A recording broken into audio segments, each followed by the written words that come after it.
எப்படியாவது மக்களை ஏமாற்றணும்னு நினைக்கிறவன் என்ன செய்வான்? தேர்தல் வரும்போது பொங்கலுக்கு 3000 கொடுப்பான், அரிசி பருப்பு கொடுப்பான், வேட்டி சேலை கொடுப்பான், மடிக்கணினி கொடுப்பான்.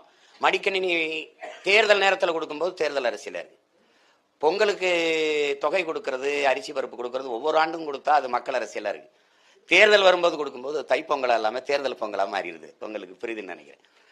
அப்ப இந்த நிலையில இதை தகர்க்கணும் அப்படின்னா நீங்க அதுக்கு பேர் ஒரு தலைகீழ் மாற்றம் வரணும்.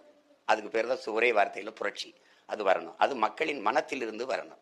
ஒவ்வொருவரும் மாற்றத்திற்கான சிந்தனையிலிருந்து வந்துட்டா மாறிடும், சமூகம் மாறிடும்.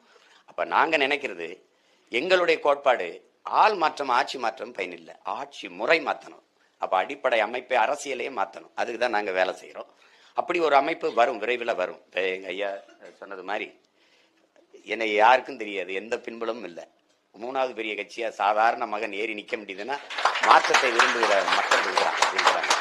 நீங்க சாதி சொன்னீங்க, மதம் சொன்னீங்க, சாராயம் கொடுத்தீங்க, பணம் கொடுத்தீங்க, சலுகைகளை சொன்னீங்க, எல்லாம் சொன்னீங்க. அதையும் தாண்டி ஒரு புது சின்னத்தை தேடி எங்களை தேடி என் மக்கள் வாக்கு செலுத்திருக்காங்கன்னா இங்கே மாற்றத்தை விரும்புகிற மக்களின் எண்ணிக்கை வளர்ந்து கொண்டு வருது. ஏன்னா என் மக்கள் மகத்தானவர்கள், அவர்கள் உண்மையிலே நல்லதை தேர்வு செய்வார்கள்.